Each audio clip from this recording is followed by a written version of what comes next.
U.S. History, an OpenStax textbook. Read along with the full text at www.openstax.org. You can find this audiobook anywhere you listen to podcasts, including Spotify, YouTube, Apple Podcasts, and more. Chapter 32: The Challenges of the 21st Century.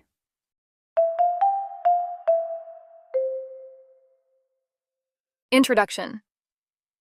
On the morning of September 11, 2001, hopes that the new century would leave behind the conflicts of the previous one were dashed when two hijacked airliners crashed into the Twin Towers of New York's World Trade Center.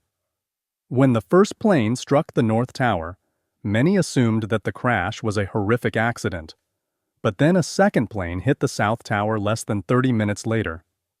People on the street watched in horror as some of those trapped in the burning buildings jumped to their deaths, and the enormous towers collapsed into dust.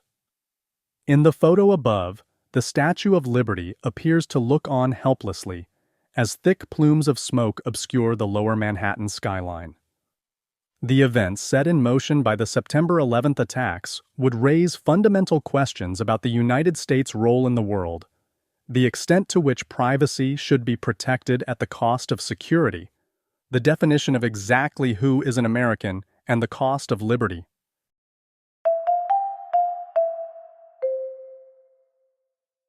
(32.1) The War on Terror.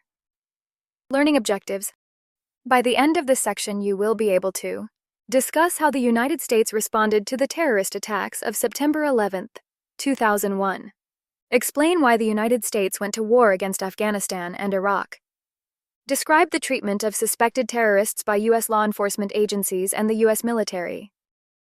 As a result of the narrow decision of the U.S. Supreme Court in Bush v. Gore, Republican George W. Bush was declared the winner of the 2000 presidential election with a majority in the Electoral College of 271 votes to 266.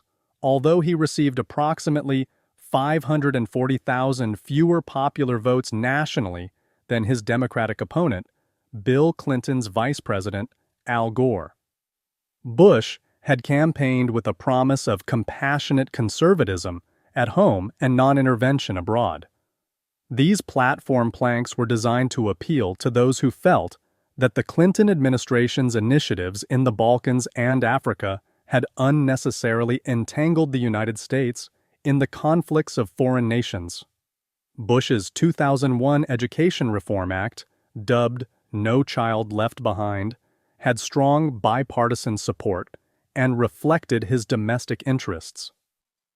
But before the president could sign the bill into law, the world changed when 4 American airliners were hijacked and used in the single most deadly act of terrorism in the United States. Bush's domestic agenda quickly took a back seat as the president swiftly changed course from non-intervention in foreign affairs to a war on terror. The September 11th terror attacks. Shortly after takeoff on the morning of September 11, 2001, teams of hijackers from the Islamist terrorist group Al-Qaeda seized control of 4 American airliners. 2 of the airplanes were flown into the Twin Towers of the World Trade Center in Lower Manhattan. Morning news programs that were filming the moments after the first impact, then assumed to be an accident, captured and aired live footage of the second plane as it barreled into the other tower in a flash of fire and smoke. Less than 2 hours later, the heat from the crash and the explosion of jet fuel caused the upper floors of both buildings to collapse onto the lower floors, reducing both towers to smoldering rubble. The passengers and crew on both planes, as well as 2,606 people in the 2 buildings, all died, including 343 New York City firefighters and 72 law enforcement officers who rushed in to save victims shortly before the towers collapsed. The third hijacked plane was flown into the Pentagon building in Northern Virginia, just outside Washington, D.C., killing everyone on board and 125 people on the ground. The fourth plane, also heading towards Washington, crashed in a field near Shanksville, Pennsylvania, when passengers, aware of the other attacks, attempted to storm the cockpit and disarm the hijackers. Everyone on board was killed. That evening, President Bush promised the nation that those responsible for the attacks would be brought to justice.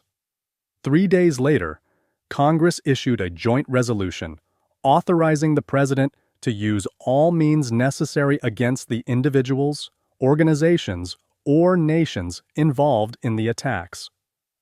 On September 20th, in an address to a joint session of Congress, Bush declared war on terrorism, blamed al-Qaeda leader Osama bin Laden for the attacks, and demanded that the radical Islamic fundamentalists who ruled Afghanistan, the Taliban, turn bin Laden over or face attack by the United States.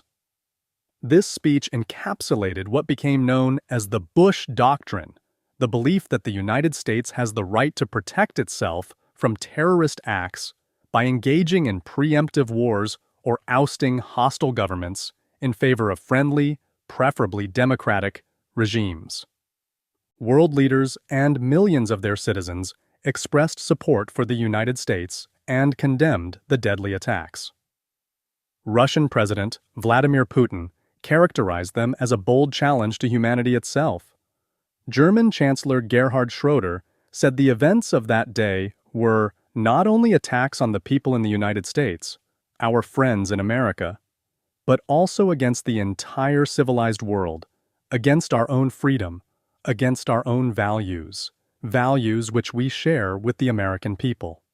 Yasser Arafat, chairman of the Palestinian Liberation Organization and a veteran of several bloody struggles against Israel, was dumbfounded by the news and announced to reporters in Gaza, "We completely condemn this very dangerous attack, and I convey my condolences to the American people, to the American president, and to the American administration." Going to war in Afghanistan? When it became clear that the mastermind behind the attack was Osama bin Laden, a wealthy Saudi Arabian national who ran his terror network from Afghanistan, the full attention of the United States turned towards Central Asia and the Taliban. Bin Laden had deep roots in Afghanistan. Like many others from around the Islamic world, he had come to the country to oust the Soviet army, which invaded Afghanistan in 1979. Ironically, both bin Laden and the Taliban received material support from the United States at that time. By the late 1980s, the Soviets and the Americans had both left, although bin Laden, by that time the leader of his own terrorist organization, al-Qaeda, remained. The Taliban refused to turn bin Laden over, and the United States began a bombing campaign in October, allying with the Afghan Northern Alliance, a coalition of tribal leaders opposed to the Taliban. U.S. air support was soon augmented by ground troops.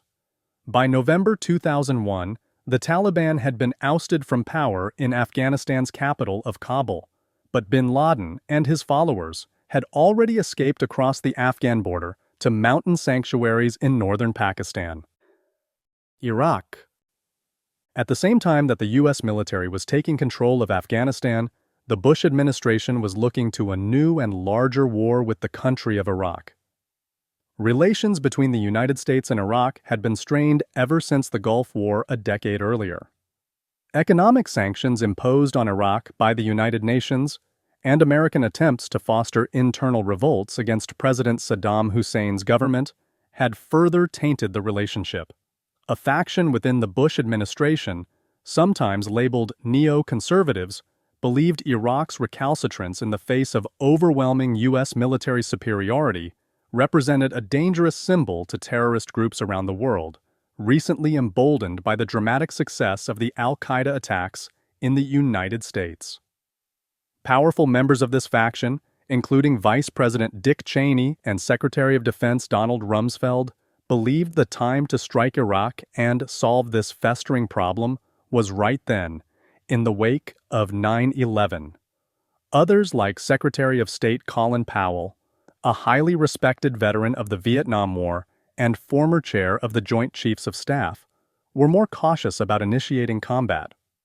The more militant side won, and the argument for war was gradually laid out for the American people. The immediate impetus to the invasion, it argued, was the fear that Hussein was stockpiling weapons of mass destruction, WMDs, nuclear, chemical, or biological weapons capable of wreaking great havoc. Hussein had in fact used WMDs against Iranian forces during his war with Iran in the 1980s and against the Kurds in northern Iraq in 1988, a time when the United States actively supported the Iraqi dictator. Following the Gulf War, inspectors from the United Nations Special Commission and International Atomic Energy Agency had in fact located and destroyed stockpiles of Iraqi weapons. Those arguing for a new Iraqi invasion insisted, however, that weapons still existed. President Bush himself told the nation in October 2002 that the United States was facing clear evidence of peril. We cannot wait for the final proof, the smoking gun, that could come in the form of a mushroom cloud. The head of the United Nations Monitoring, Verification and Inspection Commission, Hans Blix, dismissed these claims. Blix argued that while Saddam Hussein was not being entirely forthright, he did not appear to be in possession of WMDs. Despite Blix's findings and his own earlier misgivings, Powell argued in 2003 before the United Nations General Assembly that Hussein had violated UN resolutions. Much of his evidence relied on secret information provided by an informant that was later proven to be false.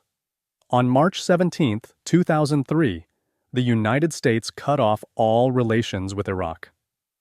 2 days later, in a coalition with Great Britain, Australia, and Poland, the United States began Operation Iraqi Freedom with an invasion of Iraq.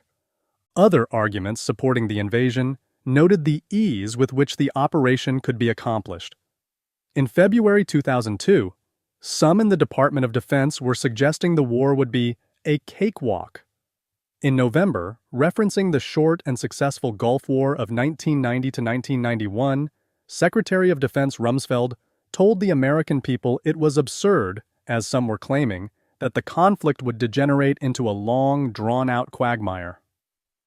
5 days, or 5 weeks, or 5 months, but it certainly isn't going to last any longer than that, he insisted. It won't be a World War III.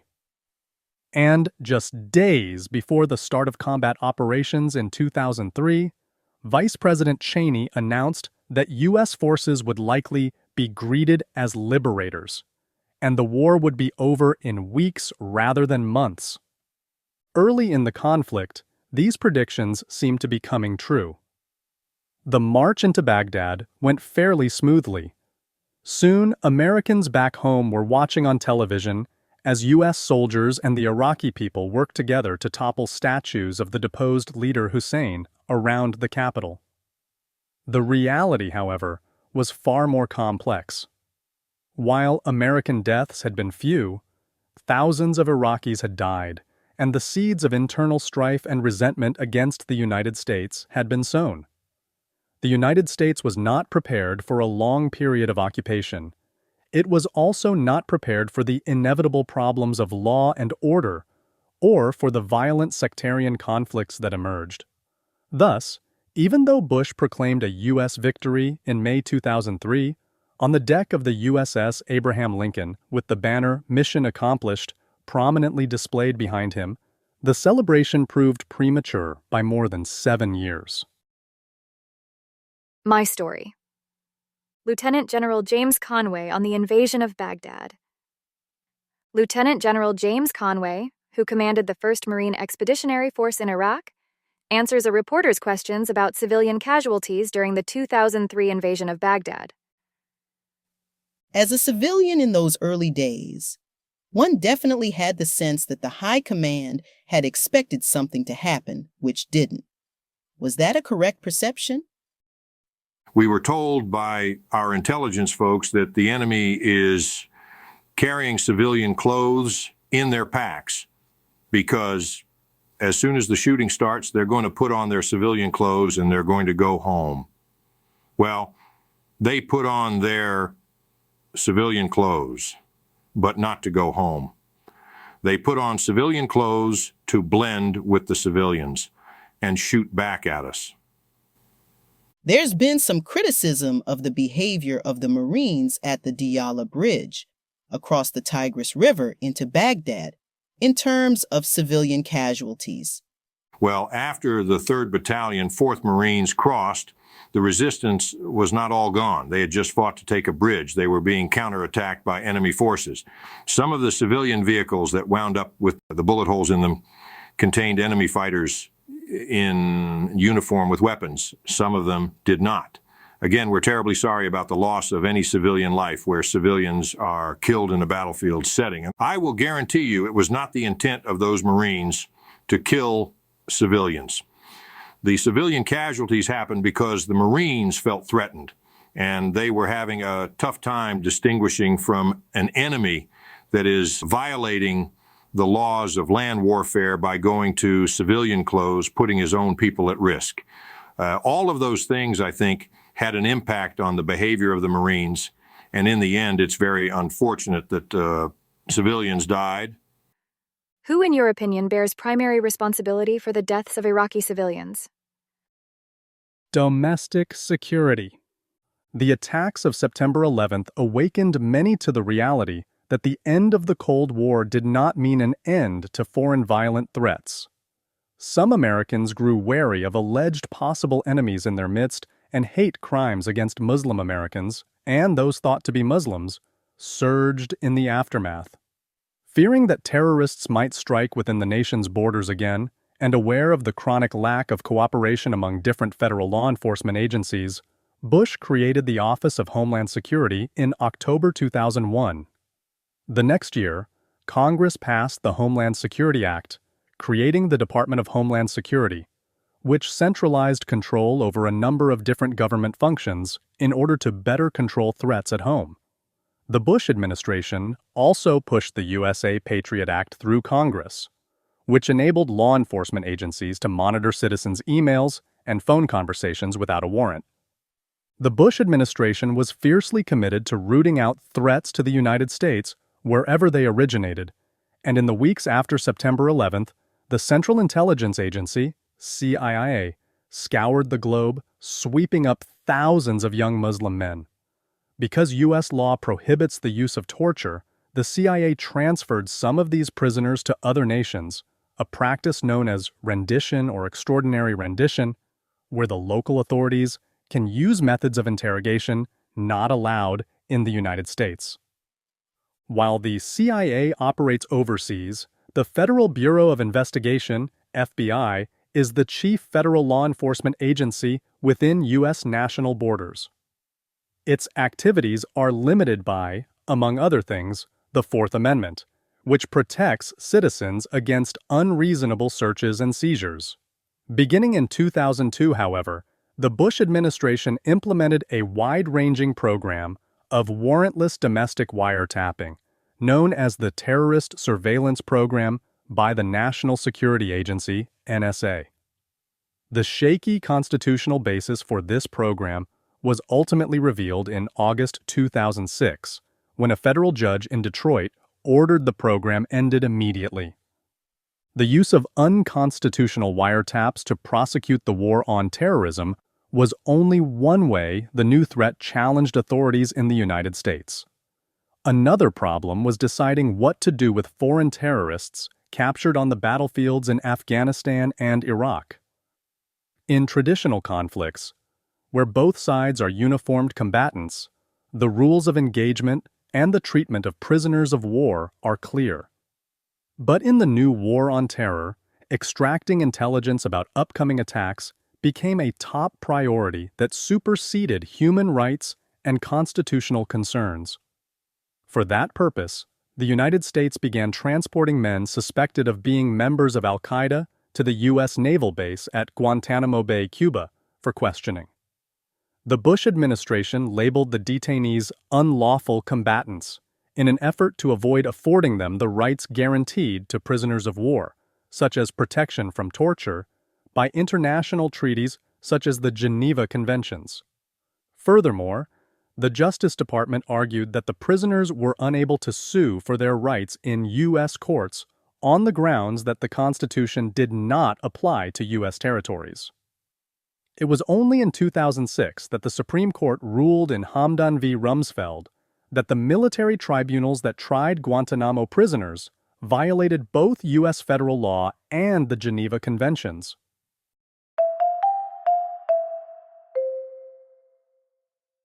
(32.2) The Domestic Mission. Learning Objectives. By the end of this section, you will be able to discuss the Bush administration's economic theories and tax policies and their effects on the American economy. Explain how the federal government attempted to improve the American public education system. Describe the federal government's response to Hurricane Katrina. Identify the causes of the Great Recession of 2008 and its effect on the average citizen. By the time George W. Bush became president, the concept of supply-side economics had become an article of faith within the Republican Party. The oft-repeated argument was that tax cuts for the wealthy would allow them to invest more and create jobs for everyone else. This belief in the self-regulatory powers of competition also served as the foundation of Bush's education reform. But by the end of 2008, however, Americans' faith in the dynamics of the free market had been badly shaken. The failure of the Homeland Security apparatus during Hurricane Katrina and the ongoing challenge of the Iraq War compounded the effects of the bleak economic situation. Opening and closing the gap. The Republican Party platform for the 2000 election offered the American people an opportunity to once again test the rosy expectations of supply-side economics. In 2001, Bush and the Republicans pushed through a $1.35 trillion tax cut by lowering tax rates across the board, but reserving the largest cuts for those in the highest tax brackets. This was in the face of calls by Republicans for a balanced budget, which Bush insisted would happen when the so-called job creators expanded the economy by using their increased income to invest in business.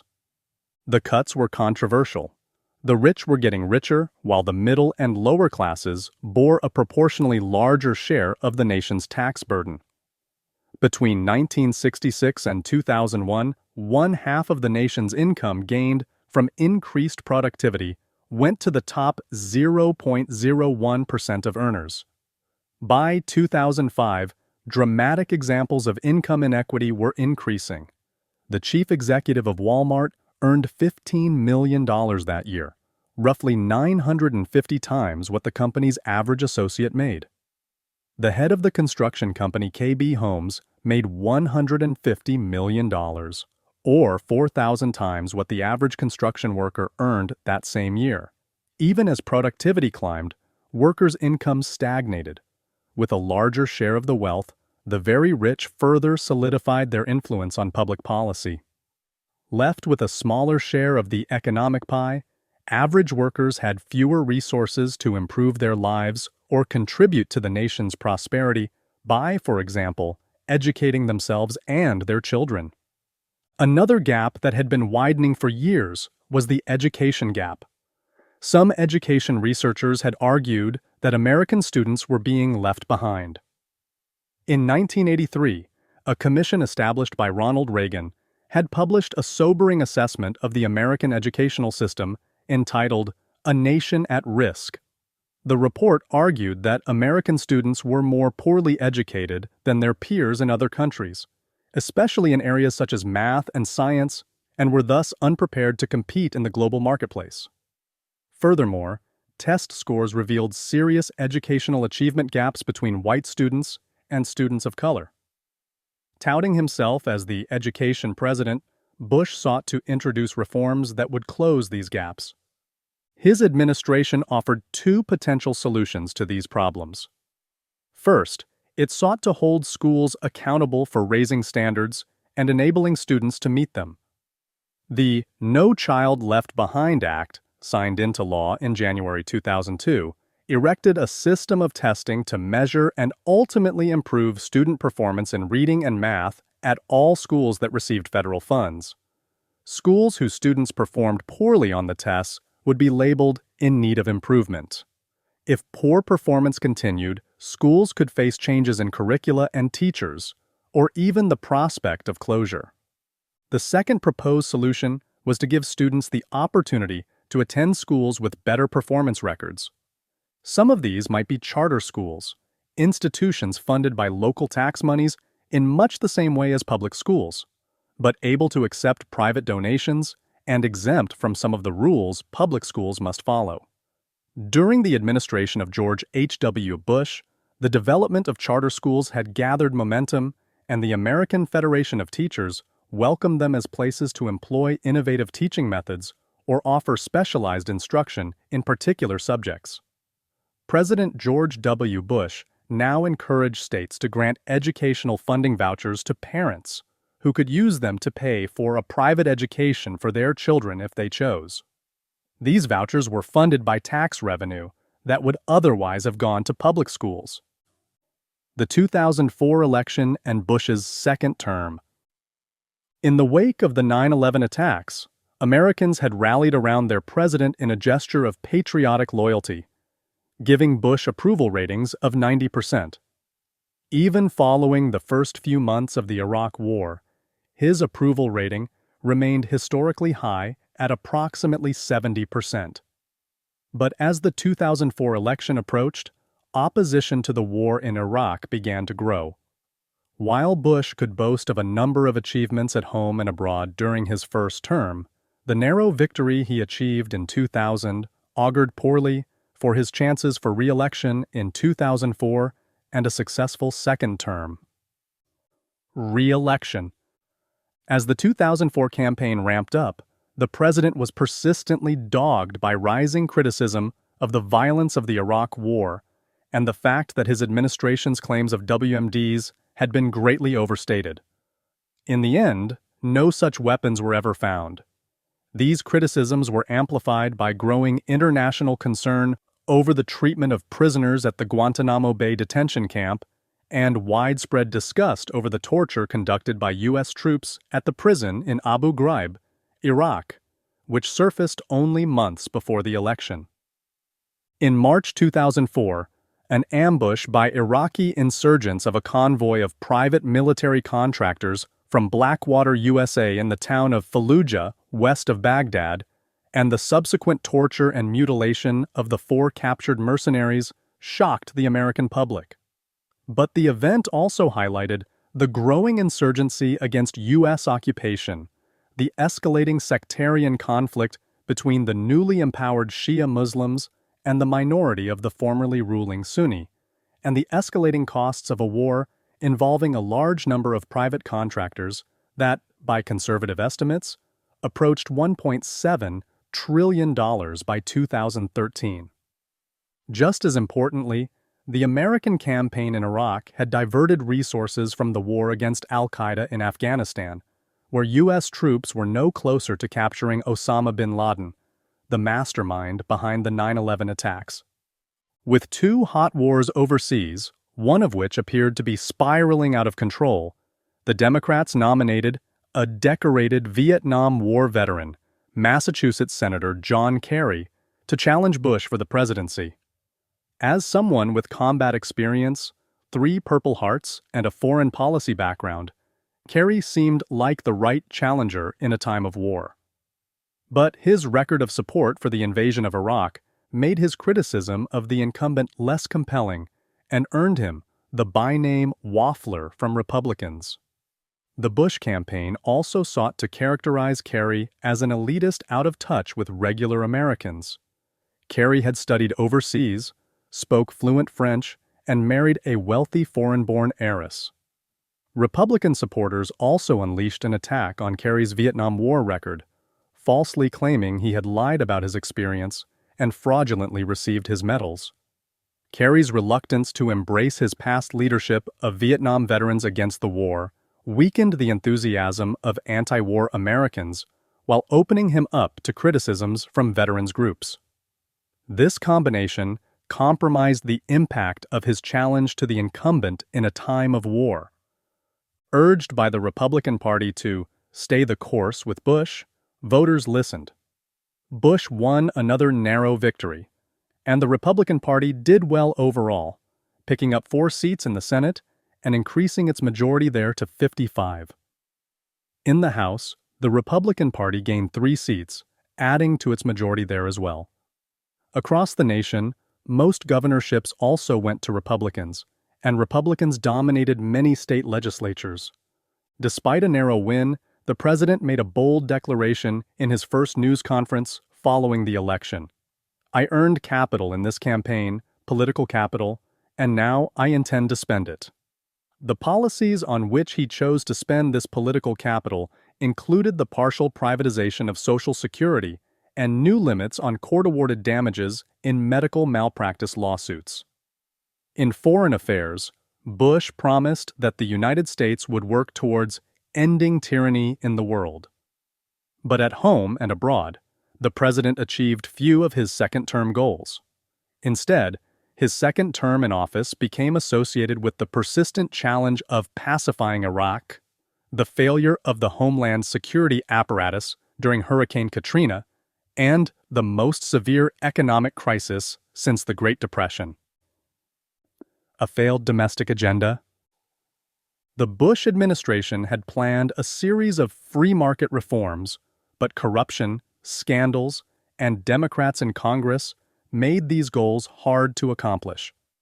Plans to convert Social Security into a private market mechanism relied on the claim that demographic trends would eventually make the system unaffordable for the shrinking number of young workers. But critics countered that this was easily fixed. Privatization, on the other hand, threatened to derail the mission of the New Deal welfare agency and turn it into a fee generator for stockbrokers and Wall Street financiers. Similarly unpopular was the attempt to abolish the estate tax. Labeled the death tax by its critics, its abolishment would have benefited only the wealthiest 1%. As a result of the 2003 tax cuts, the growing federal deficit did not help make the case for Republicans.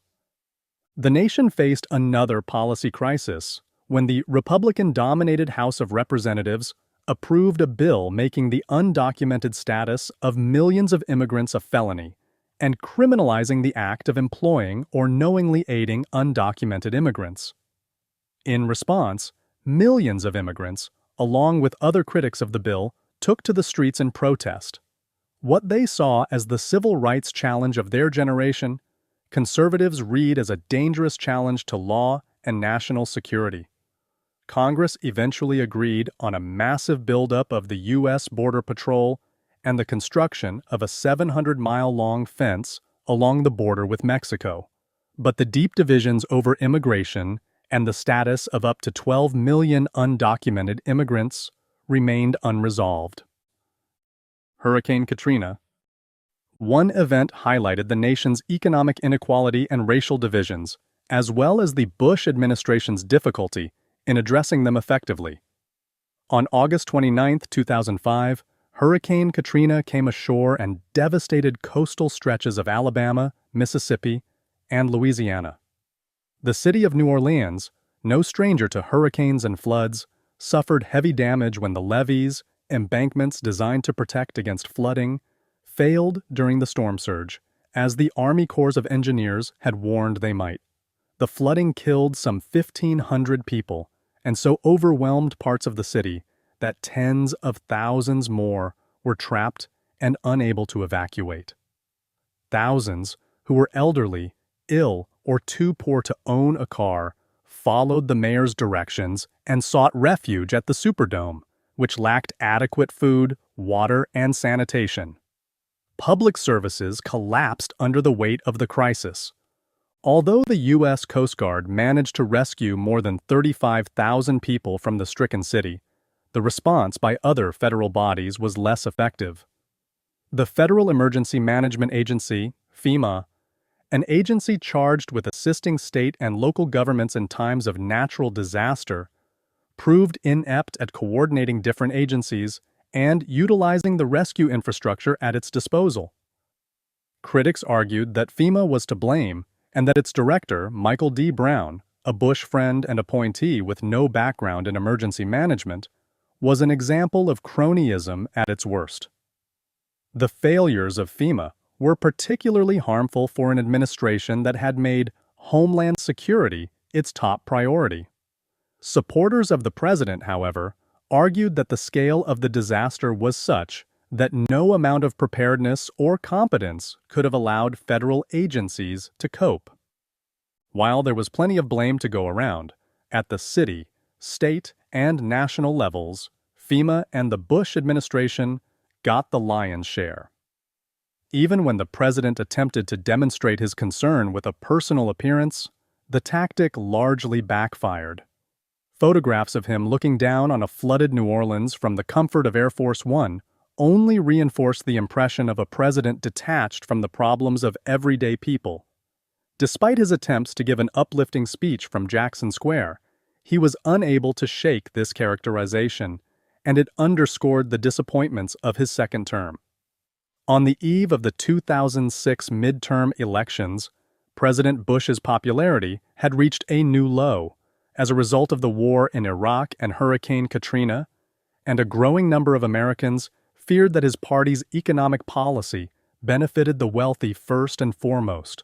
Young voters, non-white Americans, and women favored the Democratic ticket by large margins. The elections handed Democrats control of the Senate and House for the first time since 1994, and in January 2007, California Representative Nancy Pelosi became the first female Speaker of the House in the nation's history. The Great Recession. For most Americans, the millennium had started with economic woes. In March 2001, the U.S. stock market had taken a sharp drop, and the ensuing recession triggered the loss of millions of jobs over the next 2 years. In response, the Federal Reserve Board cut interest rates to historic lows to encourage consumer spending. By 2002, the economy seemed to be stabilizing somewhat.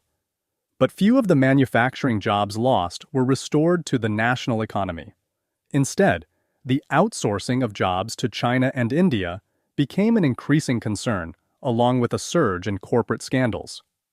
After years of reaping tremendous profits in the deregulated energy markets, Houston-based Enron imploded in 2003 over allegations of massive accounting fraud. Its top executives, Ken Lay and Jeff Skilling, received long prison sentences, but their activities were illustrative of a larger trend in the nation's corporate culture that embroiled reputable companies like J.P. Morgan Chase and the accounting firm Arthur Andersen. In 2003, Bernard Ebbers, the CEO of communications giant WorldCom, was discovered to have inflated his company's assets by as much as $11 billion, making it the largest accounting scandal in the nation's history. Only 5 years later, however, Bernard Madoff's Ponzi scheme would reveal even deeper cracks in the nation's financial economy. Banks gone wild. Notwithstanding economic growth in the 1990s and steadily increasing productivity, wages had remained largely flat relative to inflation since the end of the 1970s. Despite the mild recovery, they remained so. To compensate, many consumers were buying on credit, and with interest rates low, financial institutions were eager to oblige them. By 2008, credit card debt had risen to over $1 trillion. More importantly, banks were making high-risk, high-interest mortgage loans called subprime mortgages to consumers who often misunderstood their complex terms and lacked the ability to make the required payments. These subprime loans had a devastating impact on the larger economy. In the past, a prospective homebuyer went to a local bank for a mortgage loan. Because the bank expected to make a profit in the form of interest charged on the loan, it carefully vetted buyers for their ability to repay. Changes in finance and banking laws in the 1990s and early 2000s, however, allowed lending institutions to securitize their mortgage loans and sell them as bonds, thus separating the financial interest of the lender from the ability of the borrower to repay and making highly risky loans more attractive to lenders. In other words, banks could afford to make bad loans because they could sell them and not suffer the financial consequences when borrowers failed to repay. Once they had purchased the loans, larger investment banks bundled them into huge packages known as collateralized debt obligations, CDOs, and sold them to investors around the world. Even though CDOs consisted of subprime mortgages, credit card debt, and other risky investments, credit ratings agencies had a financial incentive to rate them as very safe. Making matters worse, financial institutions created instruments called credit default swaps, which were essentially a form of insurance on investments. If the investment lost money, the investors would be compensated. This system, sometimes referred to as the securitization food chain, greatly swelled the housing loan market, especially the market for subprime mortgages, because these loans carried higher interest rates. The result was a housing bubble, in which the value of homes rose year after year based on the ease with which people now could buy them. Banks gone broke. When the real estate market stalled after reaching a peak in 2007, the house of cards built by the country's largest financial institutions came tumbling down. People began to default on their loans, and more than 100 mortgage lenders went out of business. American International Group, AIG, a multinational insurance company that had insured many of the investments, faced collapse. Other large financial institutions, which had once been prevented by federal regulations from engaging in risky investment practices, found themselves in danger as they either were besieged by demands for payment or found their demands on their own insurers unmet. The prestigious investment firm Lehman Brothers was completely wiped out in September 2008. Some endangered companies, like Wall Street giant Merrill Lynch, sold themselves to other financial institutions to survive. A financial panic ensued that revealed other fraudulent schemes built on CDOs. The biggest among them was a pyramid scheme organized by the New York financier Bernard Madoff, who had defrauded his investors by at least $18 billion.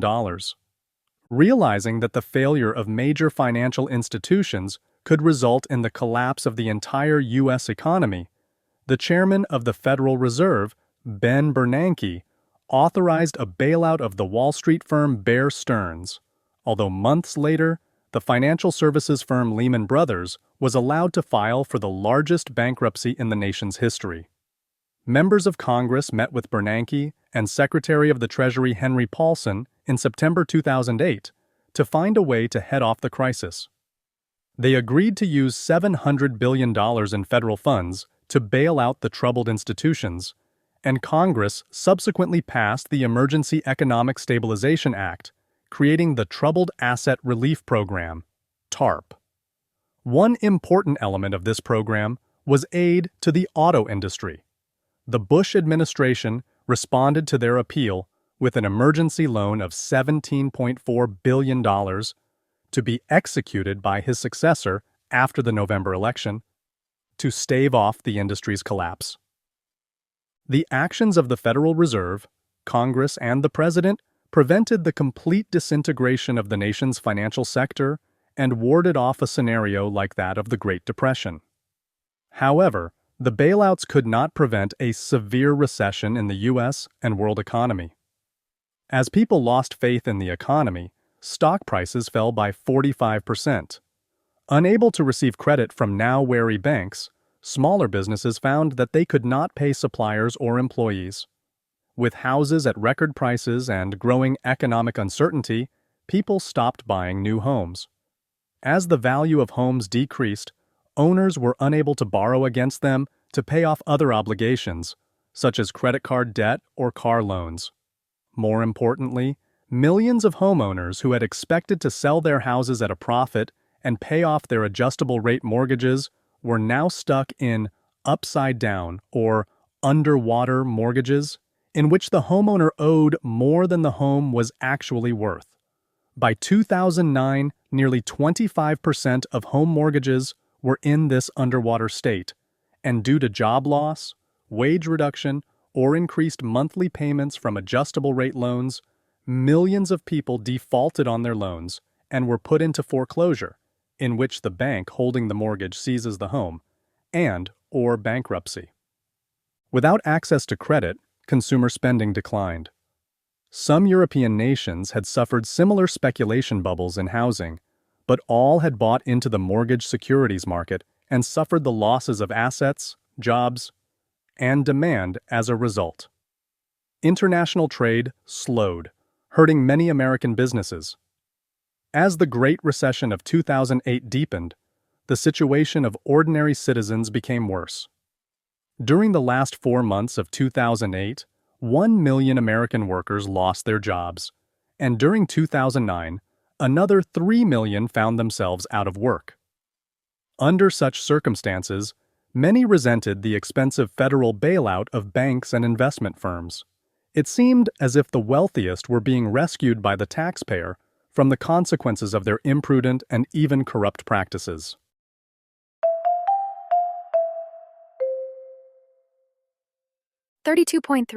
New Century Old Disputes. Learning objectives. By the end of this section, you will be able to describe the efforts to reduce the influence of immigrants on American culture. Describe the evolution of 21st century American attitudes toward same-sex marriage. Explain the clash over climate change. As the United States entered the 21st century, old disputes continued to rear their heads. Some revolved around what it meant to be American and the rights to full citizenship. Others arose from religious conservatism and the influence of the religious right on American culture and society. Debates over gay and lesbian rights continued, and arguments over abortion became more complex and contentious as science and technology advanced. The clash between faith and science also influenced attitudes about how the government should respond to climate change, with religious conservatives finding allies among political conservatives who favored business over potentially expensive measures to reduce harmful emissions. Who is an American? There is nothing new about anxiety over immigration in the United States. For its entire history, citizens have worried about who is entering the country and the changes that might result. Such concerns began to flare once again beginning in the 1980s as Americans of European ancestry started to recognize the significant demographic changes on the horizon. The number of Americans of color and multi-ethnic Americans was growing, as was the percentage of people with other than European ancestry. It was clear the white majority would soon be a demographic minority. The nation's increasing diversity prompted some social conservatives to identify American culture as one of European heritage, including the drive to legally designate English the official language of the United States. This movement was particularly strong in areas of the country with large Spanish-speaking populations, such as Arizona, where in 2006, 3/4 of voters approved a proposition to make English the official language in the state. Proponents in Arizona and elsewhere argued that these laws were necessary because recent immigrants, especially Hispanic newcomers, were not being sufficiently acculturated to white, middle-class culture. Opponents countered that English was already the de facto official language, and codifying it into law would only amount to unnecessary discrimination. The fear that English-speaking Americans were being outnumbered by a Hispanic population that was not forced to assimilate was sharpened by the concern that far too many people were illegally emigrating from Latin America to the United States. The Comprehensive Immigration Reform Act, proposed by Congress in 2006, sought to simultaneously strengthen security along the U.S.-Mexico border, a task for the Department of Homeland Security, increase the number of temporary guest workers allowed in the United States, and provide a pathway for long-term U.S. residents who had entered the country illegally to gain legal status.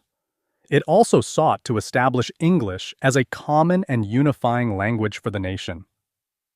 The bill and a similar amended version both failed to become law. With unemployment rates soaring during the Great Recession, anxiety over illegal immigration rose, even while the incoming flow slowed. state legislatures in Alabama and Arizona passed strict new laws that required police and other officials to verify the immigration status of those they thought had entered the country illegally. In Alabama, the new law made it a crime to rent housing to undocumented immigrants, thus making it difficult for these immigrants to live within the state. Both laws have been challenged in court, and portions have been deemed unconstitutional or otherwise blocked. Beginning in October 2013, states along the U.S.-Mexico border faced an increase in the immigration of children from a handful of Central American countries. Approximately 52,000 children, some unaccompanied, were taken into custody as they reached the United States. A study by the United Nations High Commissioner for Refugees estimated that 58% of those migrants, largely from El Salvador and Honduras, were propelled towards the United States by poverty, violence, and the potential for exploitation in their home countries. Because of a 2008 law originally intended to protect victims of human trafficking, these Central American children are guaranteed a court hearing. Predictably, the crisis has served to underline the need for comprehensive immigration reform. But a number of reform efforts and bills that combine border security with a guest worker program and a path to citizenship have yet to be enacted as law. Defining American. Arizona bans Mexican-American studies. In 2010, Arizona passed a law barring the teaching of any class that promoted resentment of students of other races or encouraged ethnic solidarity. The ban, to take effect on December 31st of that year, included a popular Mexican-American studies program taught at elementary, middle, and high schools in the city of Tucson. The program, which focused on teaching students about Mexican-American history and literature, was begun in 1998 to convert high absentee rates and low academic performance among Latino students, and proved highly successful.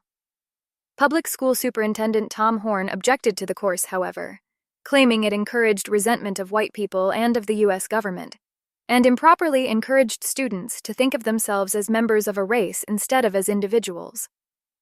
Tucson was ordered to end its Mexican-American Studies program or lose 10% of the school system's funding, approximately $3 million each month.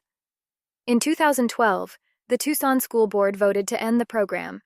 A former student and his mother filed a suit in federal court, claiming that the law, which did not prohibit programs teaching Native American students about their culture, was discriminatory and violated the First Amendment rights of Tucson students. In March 2013, the court found in favor of the state, ruling that the law was not discriminatory because it targeted classes and not students or teachers, and that preventing the teaching of Mexican studies classes did not intrude on students' constitutional rights.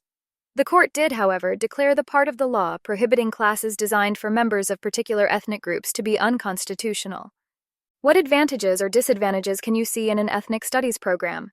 How could an ethnic studies course add to our understanding of U.S. history? Explain.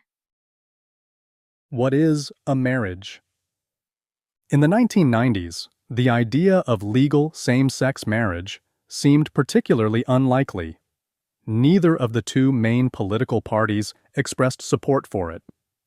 At the federal level, the 1996 Defense of Marriage Act banned federal recognition of same-sex marriage, including federal provision of any benefits offered to same-sex couples. Things began to change, however, following Vermont's decision to allow same-sex couples to form state-recognized civil unions in which they could enjoy all the legal rights and privileges of marriage. Although it was the intention of the state to create a type of legal relationship equivalent to marriage, it did not use the word marriage to describe it.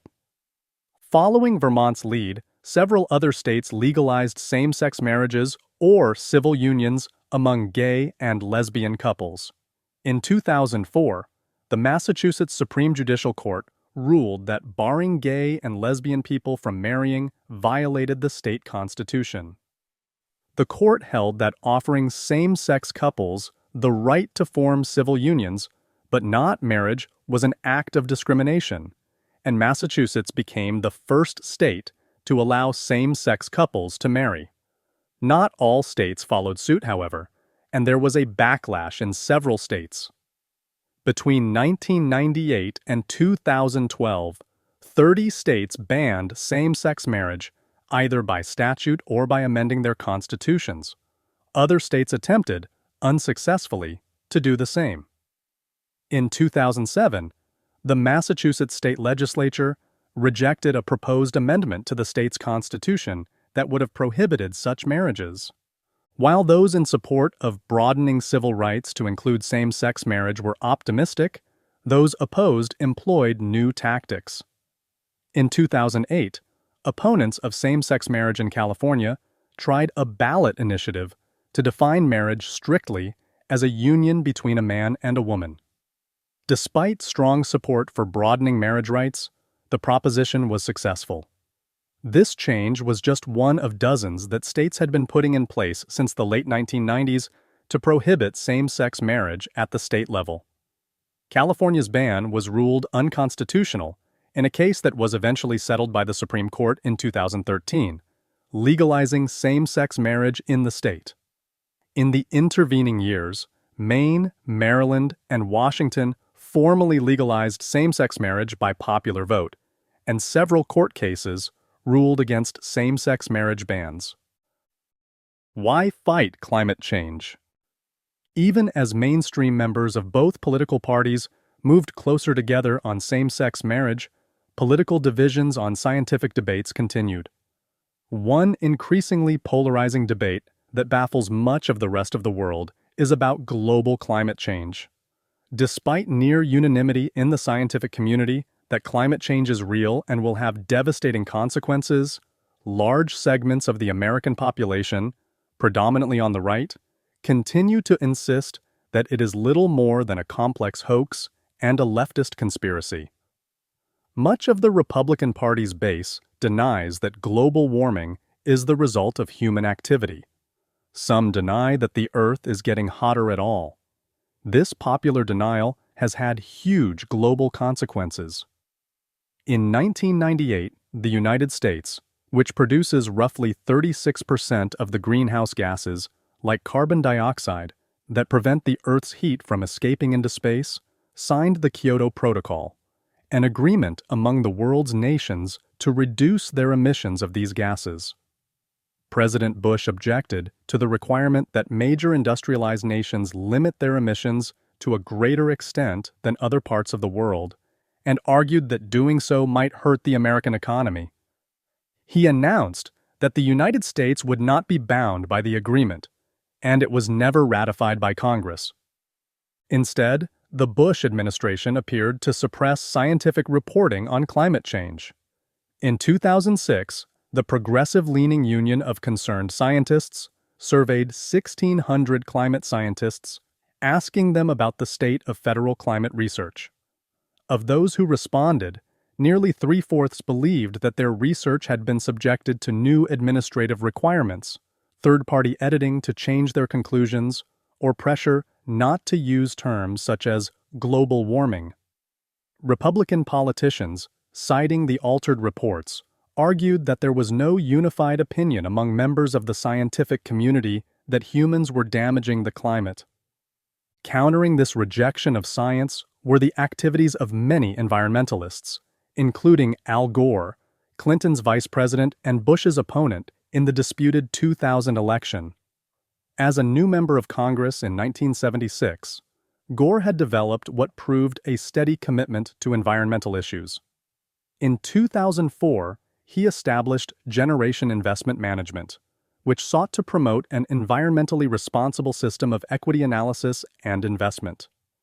In 2006, a documentary film, An Inconvenient Truth, represented his attempts to educate people about the realities and dangers of global warming, and won the 2007 Academy Award for Best Documentary.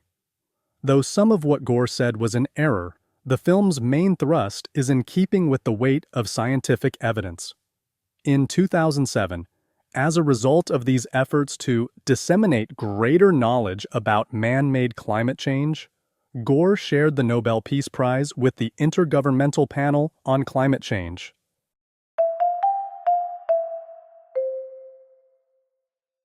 32.4. Hope and Change. Learning Objectives. By the end of this section, you will be able to describe how Barack Obama's domestic policies differed from those of George W. Bush. Discuss the important events of the War on Terror during Obama's two administrations. Discuss some of the specific challenges facing the United States as Obama's second term draws to a close. In 2008, American voters, tired of war and dispirited by the economic downturn, elected a relative newcomer to the political scene who inspired them and made them believe that the United States could rise above political partisanship. Barack Obama's story resembled that of many Americans: a multicultural background, a largely absent father, a single working mother, and care provided by maternal grandparents. As president, Obama would face significant challenges, including managing the economic recovery in the wake of the Great Recession, fighting the war on terror inherited from the previous administration, and implementing the healthcare reform upon which he had campaigned. Obama takes office.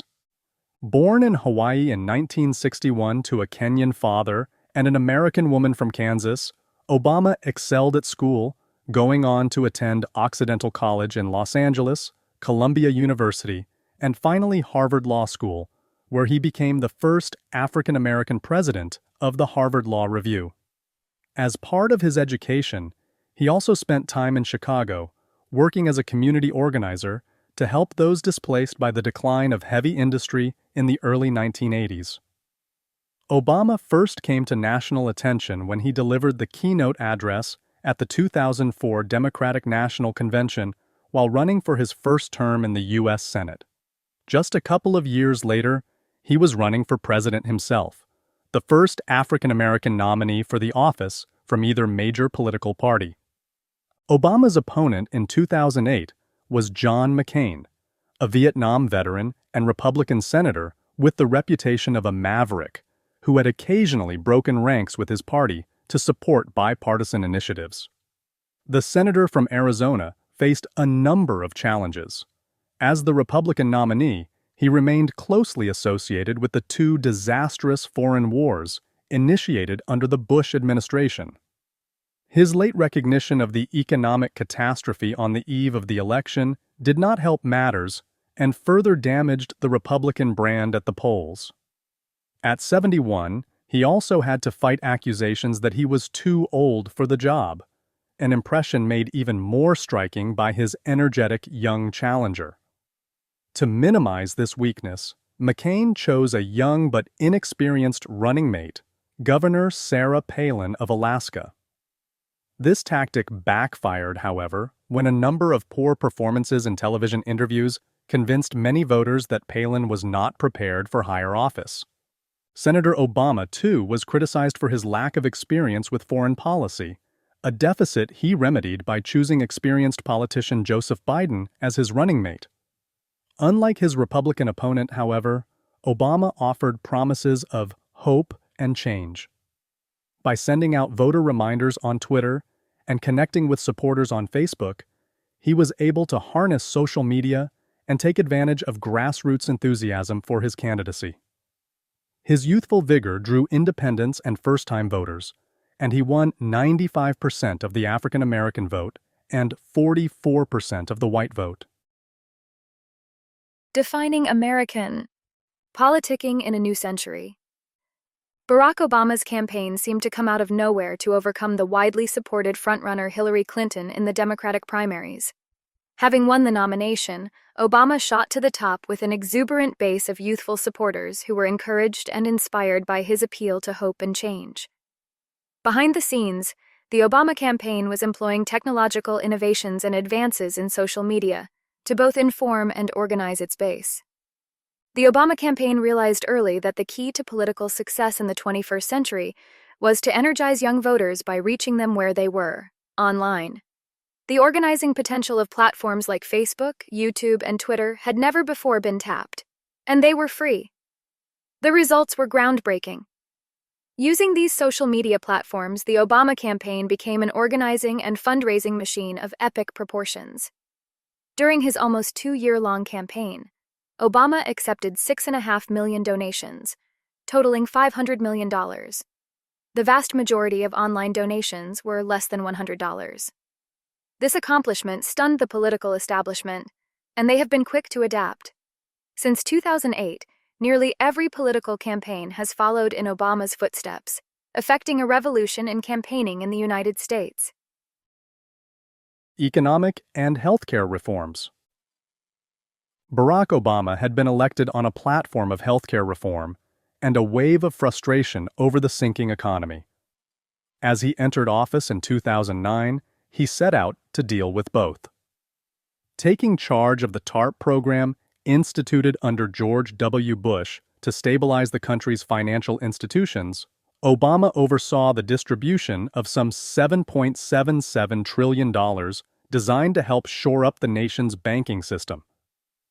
Recognizing that the economic downturn also threatened major auto manufacturers in the United States, he sought and received congressional authorization for $80 billion to help Chrysler and General Motors. The action was controversial, and some characterized it as a government takeover of industry.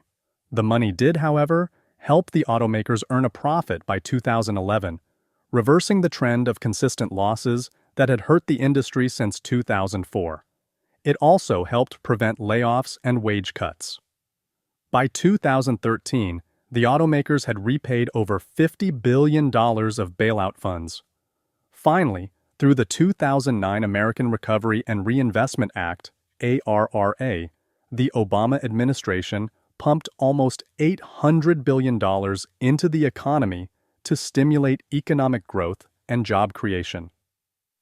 More important for Obama supporters than his attempts to restore the economy was that he fulfill his promise to enact comprehensive healthcare reform. Many assumed such reforms would move quickly through Congress, since Democrats had comfortable majorities in both houses and both Obama and McCain had campaigned on healthcare reform. However, as had occurred years before during President Clinton's first term, opposition groups saw attempts at reform as an opportunity to put the political brakes on the Obama presidency. After months of political wrangling and condemnations of the healthcare reform plan as socialism, the Patient Protection and Affordable Care Act was passed and signed into law. The act, which created the program known as Obamacare, represented the first significant overhaul of the American healthcare system since the passage of Medicaid in 1965. Its goals were to provide all Americans with access to affordable health insurance, to require that everyone in the United States acquire some form of health insurance, and to lower the costs of healthcare. The plan, which made use of government funding, created private insurance company exchanges to market various insurance packages to enrollees. Although the plan implemented the market-based reforms that they had supported for years, Republicans refused to vote for it. Following its passage, they called numerous times for its repeal, and more than 24 states sued the federal government to stop its implementation. Discontent over the Affordable Care Act helped the Republicans capture the majority in the House of Representatives in the 2010 midterm elections. It also helped spawn the Tea Party, a conservative movement focused primarily on limiting government spending and the size of the federal government. The election of 2012. By the 2012 presidential election, the Republicans, convinced Obama was vulnerable because of opposition to his healthcare program and a weak economy, nominated Mitt Romney, a well-known business executive turned politician who had earlier signed healthcare reform into state law as governor of Massachusetts. Romney had unsuccessfully challenged McCain for the Republican nomination in 2008, but by 2012, he had remade himself politically by moving towards the party's right wing and its newly created Tea Party faction, which was pulling the traditional conservative base further to the right with its strong opposition to abortion, gun control, and immigration. Romney appealed to a new attitude within the Republican Party. While the percentage of Democrats who agreed that the government should help people unable to provide for themselves had remained relatively stable from 1987 to 2012 at roughly 75 to 79%. The percentage of Republicans who felt the same way had decreased from 62 to 40% over the same period, with the greatest decline coming after 2007. Indeed, Romney himself revealed his disdain for people on the lower rungs of the socioeconomic ladder when, at a fundraising event attended by affluent Republicans, he remarked that he did not care to reach the 47% of Americans who would always vote for Obama because of their dependence on government assistance. In his eyes, this low-income portion of the population preferred to rely on government social programs instead of trying to improve their own lives. Starting out behind Obama in the polls, Romney significantly closed the gap in the first of 3 presidential debates, when he moved towards more centrist positions on many issues. Obama regained momentum in the remaining 2 debates and used his bailout of the auto industry to appeal to voters in the key states of Michigan and Ohio. Romney's remarks about the 47% hurt his position among both poor Americans and those who sympathized with them. A long-time critic of FEMA, who claimed that it should be eliminated, Romney also likely lost votes in the Northeast when, a week before the election, Hurricane Sandy devastated the New England, New York, and New Jersey coasts. Obama and the federal government had largely rebuilt FEMA since its disastrous showing in New Orleans in 2005, and the agency quickly swung into action to assist the 8.5 million people affected by the disaster. Obama won the election, but the Republicans retained their hold on the House of Representatives, and the Democratic majority in the Senate grew razor-thin. Political bickering and intractable Republican resistance, including a 70% increase in filibusters over the 1980s, a refusal to allow a vote on some legislation, such as the 2012 Jobs Bill, and the glacial pace at which the Senate confirmed the president's judicial nominations, created political gridlock in Washington, interfering with Obama's ability to secure any important legislative victories. Ongoing challenges. As Obama entered his second term in office, the economy remained stagnant in many areas. On average, American students continued to fall behind their peers in the rest of the world, and the cost of a college education became increasingly unaffordable for many. Problems continued overseas in Iraq and Afghanistan, and another act of terrorism took place on American soil when bombs exploded at the 2013 Boston Marathon. At the same time, the cause of same-sex marriage made significant advances, and Obama was able to secure greater protection for the environment. He raised fuel efficiency standards for automobiles to reduce the emissions of greenhouse gases and required coal-burning power plants to capture their carbon emissions. Learning and earning. The quality of American education remains a challenge. The global economy is dominated by those nations with the greatest number of knowledge workers, people with specialized knowledge and skills like engineers, scientists, doctors, teachers, financial analysts, and computer programmers. Furthermore, American students' reading, math, and critical thinking skills are less developed than those of their peers in other industrialized nations, including small countries like Estonia. The Obama administration sought to make higher education more accessible by increasing the amount that students could receive under the federally funded Pell Grant program, which, by the 2012-13 academic year, helped 9.5 million students pay for their college education. Obama also worked out a compromise with Congress in 2013, which lowered the interest rates charged on student loans. However, college tuition is still growing at a rate of 2 to 3% per year, and the debt burden has surpassed the $1 trillion mark and is likely to increase. With debt upon graduation averaging about $29,000, students may find their economic options limited. Instead of buying cars or paying for housing, they may have to join the boomerang generation and return to their parents' homes in order to make their loan payments. Clearly, high levels of debt will affect their career choices and life decisions for the foreseeable future. Many other Americans continue to be challenged by the state of the economy. Most economists calculate that the Great Recession reached its lowest point in 2009, and the economy has gradually improved since then. The stock market ended 2013 at historic highs, having experienced its biggest percentage gain since 1997. However, despite these gains, the nation struggled to maintain a modest annual growth rate of 2.5% after the Great Recession, and the percentage of the population living in poverty continues to hover around 15%. Income has decreased, and as late as 2011, the unemployment rate was still high in some areas. 8 million full-time workers have been forced into part-time work, whereas 26 million seem to have given up and left the job market. LGBTQ rights. During Barack Obama's second term in office, courts began to counter efforts by conservatives to outlaw same-sex marriage. A series of decisions declared 9 states' prohibitions against same-sex marriage to be unconstitutional, and the Supreme Court rejected an attempt to overturn a federal court ruling to that effect in California in June 2013.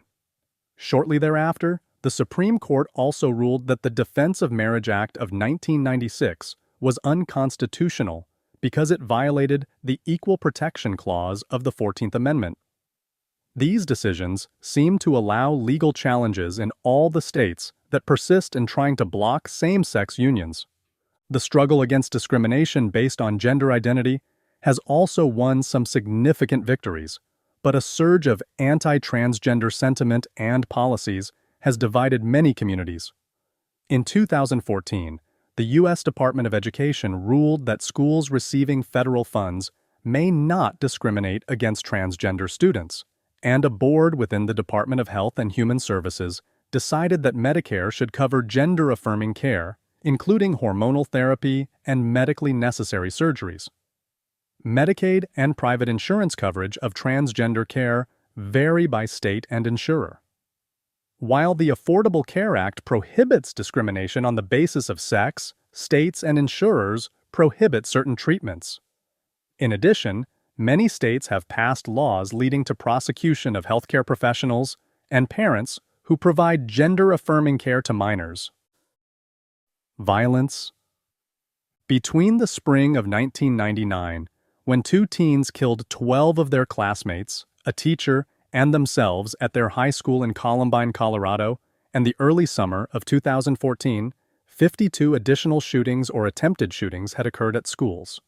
Nearly always, the violence was perpetrated by young people with severe mental health problems, as at Sandy Hook Elementary School in Newtown, Connecticut, in 2012. After killing his mother at home, 20-year-old Adam Lanza went to the school and fatally shot 26 and 7-year-old students, along with 6 adult staff members, before killing himself. Advocates of stricter gun control noted a clear relationship between access to guns and mass shootings. Gun rights advocates, however, disagreed. They argued that access to guns is merely incidental. Another shocking act of violence was the attack on the Boston Marathon. On April 15, 2013, shortly before 3 p.m., 2 bombs made from pressure cookers exploded near the finish line. 3 people were killed, and more than 250 were injured. 3 days later, 2 suspects were identified, and a manhunt began. Later that night, the 2 young men, brothers who had immigrated to the United States from Chechnya, killed a campus security officer at the Massachusetts Institute of Technology, stole a car, and fled. The older, Tamerlan Tsarnaev, was killed in a fight with the police, and Dzhokhar Tsarnaev was captured the next day. In his statements to the police, Dzhokhar Tsarnaev reported that he and his brother, who he claimed had planned the attacks, had been influenced by the actions of fellow radical Islamists in Afghanistan and Iraq, but he denied they had been affiliated with any larger terrorist group. Continued challenges in the Middle East. In May 2014, President Obama announced that for the most part, U.S. combat operations in Afghanistan were over, although a residual force of 9,800 soldiers will remain to continue training the Afghan army. By 2016, all U.S. troops will have left the country, except for a small number to defend U.S. diplomatic posts.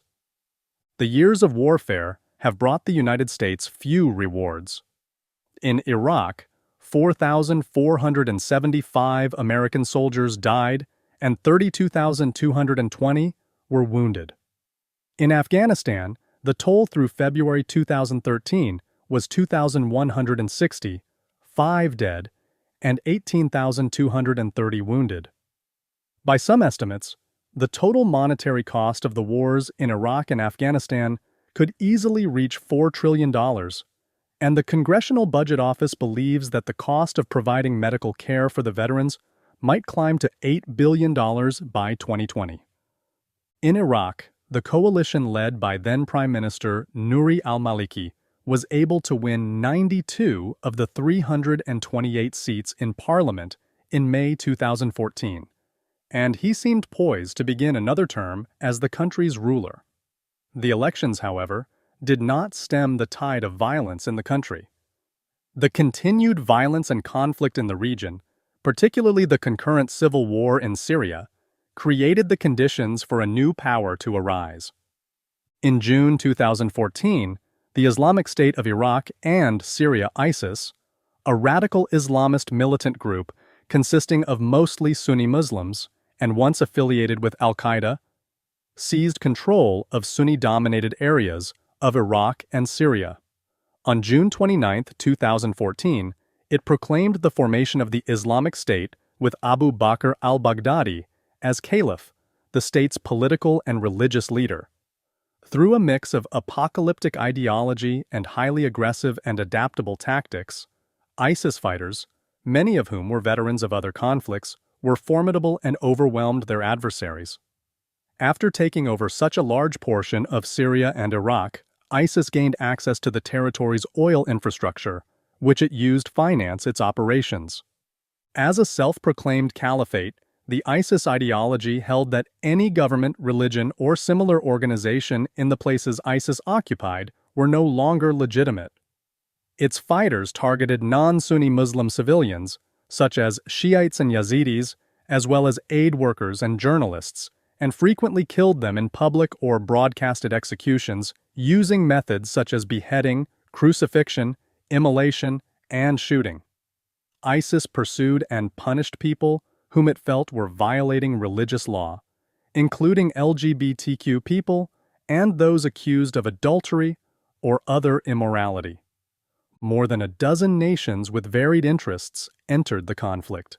The United States led thousands of airstrikes as well as ground operations against ISIS, and was joined by the United Kingdom, France, the Netherlands, and other nations. At the request of the Syrian leader, Russia attacked both ISIS and rebel forces. As it suffered defeats within its seized territories, ISIS struck back in brazen terrorist acts, including bombing a Russian airliner and assaulting several civilian targets in Paris, France. A terrorist who proclaimed allegiance to ISIS attacked the Pulse nightclub in Orlando, Florida. He killed 49 people, injured dozens of others, and held hostages for hours before being killed by police.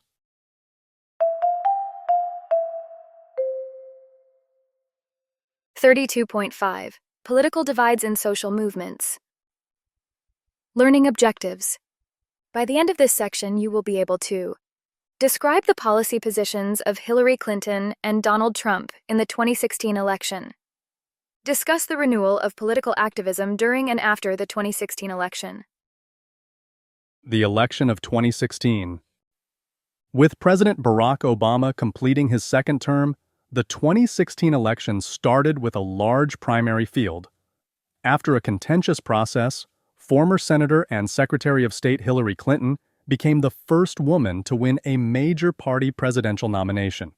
Clinton leaned into her considerable government experience in order to showcase her abilities in domestic and foreign matters, and promoted policies seen as extensions of Obama's. She focused on family issues such as universal preschool and increased investments in education, and promised to close the gender pay gap. But like nearly every other political and media figure in the nation, much of Clinton's energy and campaign was occupied by responding to Donald Trump. Trump dominated each news cycle with relentless and often personal attacks against his opposition. With immigration a central focus of his campaign, he promised to build a wall across the southern border of the U.S. and called for a complete ban on immigration from countries with largely Muslim populations. While his rhetoric and proposals divided Republicans, he found party unity on issues such as repealing and replacing Obamacare, as well as significantly reducing taxes and eliminating environmental and financial regulations. Throughout the build-up to the election, Clinton faced widespread accusations of misusing classified information on private email servers, which opponents used to brand her as irresponsible to the point of criminality. Trump, who had been previously accused of sexual assault, was called on by many in his own party to withdraw from the race when a newspaper released an audio recording of Trump boasting about his ability to assault women with impunity. While he dismissed it as locker room talk, several women soon came forward with specific allegations of unwanted advances, forced kissing, groping, and other assaults. These events led to growth of the Never Trump movement within the Republican camp, which represented a unique discord in the typically united party. Clinton led the polls entering Election Day, but Trump performed well in a number of states Clinton expected to dominate, most notably those in the blue wall of the Great Lakes region, Wisconsin, Michigan, and Pennsylvania, which ultimately led to his victory. Clinton won the popular vote by about 2.9 million votes, giving her a 48% to 46% advantage over Trump. But Trump secured the Electoral College by earning 304 votes to Clinton's 227. It was the fifth time that a president lost the popular vote and won the election. The early days of the Trump presidency were tumultuous. To reduce bureaucracy and rein in government spending, he froze most federal hiring, which left many government positions unfilled for an extended period. Just over a week after taking office, he signed an executive order fulfilling his promise to ban entry by people from many Muslim-majority countries. The move triggered explosive protests, chaos at airports and other points of entry, and a series of lawsuits and related actions.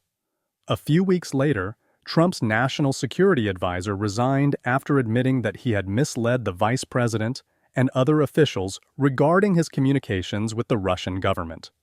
While many Republican lawmakers loudly supported the new president, a number of policies and proposals, including his attempts to replace Obamacare, did not gain traction within the party. Americana. #History. During the 2008 election, Barack Obama was noted for having what was then a substantial investment and presence on Facebook and Twitter.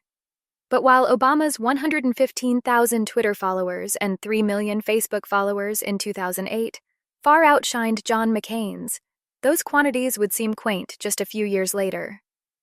Donald Trump's Twitter handle, created by his publisher in 2009, had nearly 12 million followers during the 2016 election. Clinton's had over 9 million.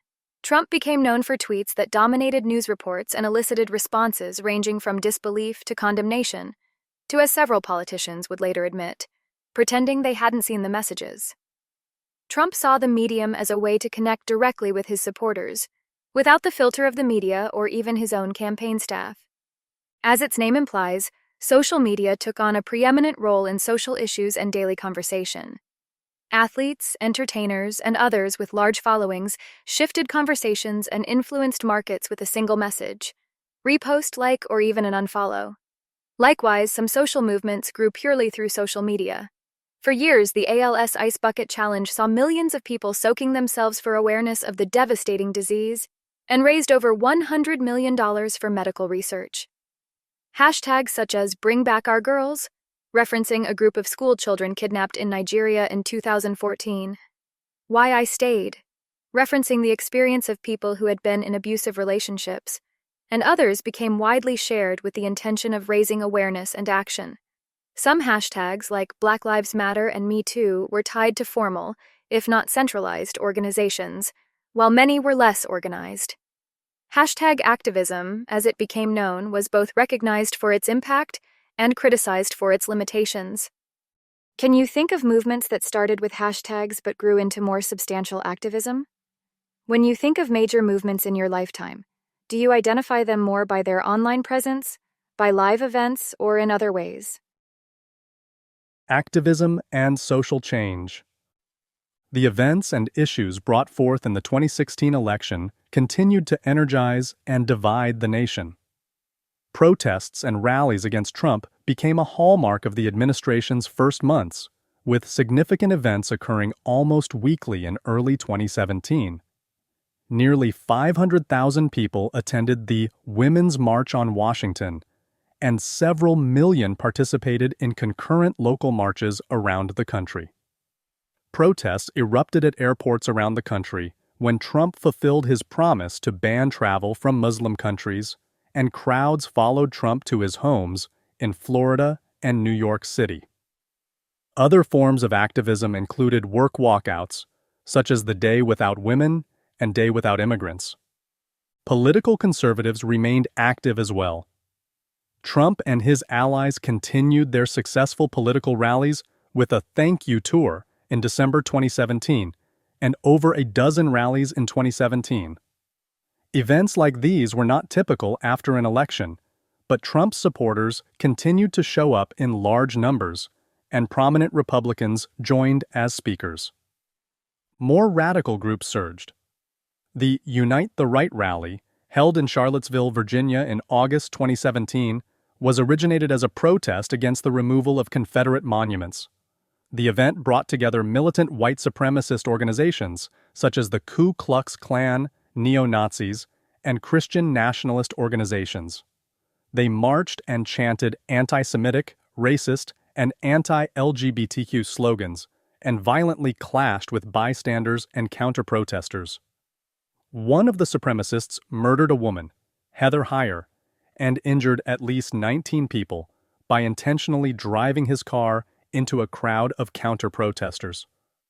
Law enforcement eventually declared the event an unlawful assembly, and the National Guard came in to disperse the crowds. Me Too, founded by Tarana Burke in 2006, became one of the most prominent movements. A survivor of sexual assault who had long worked with victims and who had founded a non-profit to support young girls, Burke began using the phrase on MySpace, a popular social media platform, to raise awareness regarding sexual abuse. The movement was rekindled in 2017 when actress Alyssa Milano asked those on Twitter to post the phrase "Me Too" if they had been a victim of sexual assault or harassment. Milano learned about and acknowledged Burke's original movement the next day.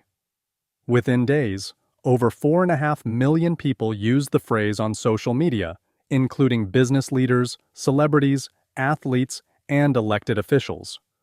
Facebook indicated that about 45% of its members were connected with someone who had used the phrase.